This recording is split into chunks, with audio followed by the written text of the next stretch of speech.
याबाबत रणजित निंबाळकरांना विचारलं असता आधी त्यांनी फोन केला नाही असं म्हटलं, तर आता फोन का केला याबाबत स्पष्टीकरण दिलंय. त्याचा तपास निष्पन्न होईल, आरोपी निष्पन्न होतील आणि सत्य सीडीआर असतील, व्हॉट्सअप मेसेज असतील, चॅट असतील, यातून सगळं सत्य बाहेर येईल की कोणाच्या विषयी काय होतं, कोणाच्या विषयी काय होतं, कोण काय होतं. या सगळ्या गोष्टींचा जर आपण माहिती घेतली तर आपण दैनंदिन सगळ्याला फोन करत असतो. आणि मी त्या महिलेचा बिचाराचा खुलासाही बघितला की त्याच्यामध्ये त्यांनी सांगितलं की खासदारांनी माहिती विचारली की पोलिसांची तुमच्याविषयी तक्रार आहे का. आता याच्यामध्ये गैर काय? समजा मी जरी ते विचारलं असतं तर याच्यामध्ये गैर काय?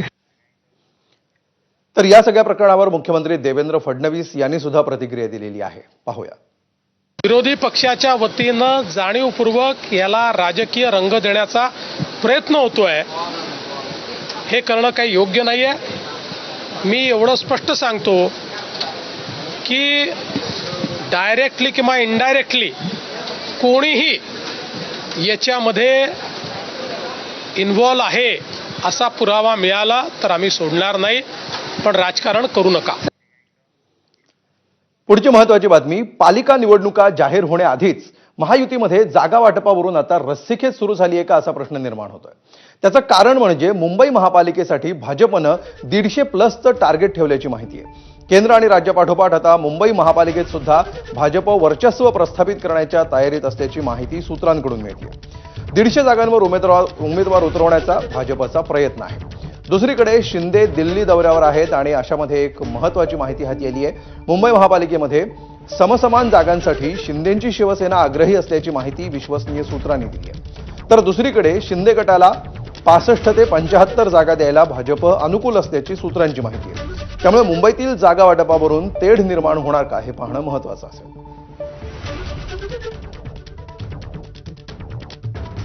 ही सगळी सूत्रांची माहिती आहे. आपण लोकसभेला देखील असंच म्हणत होता की आम्हाला 7 जागा मिळणार आहेत, आम्हाला 13 जागा मिळाल्या. विधानसभेला देखील आपण सूत्रांकडनं माहिती घेतल्यानंतर असं म्हणत होतं की आम्हाला 50 ते 60 जागा मिळणार आहेत, आम्ही 81 ठिकाणी लढलो.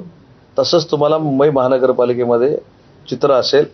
दोन्ही पक्ष एकामेकाला सन्मान देऊन, मान सन्मान देऊन तिकिटाचं वाटप करतील. योग्य तो मान सन्मान नक्की प्रत्येक महानगरपालिकेमध्ये होईल, जिल्हा परिषदेमध्ये होईल, पंचायत समितीमध्ये होईल.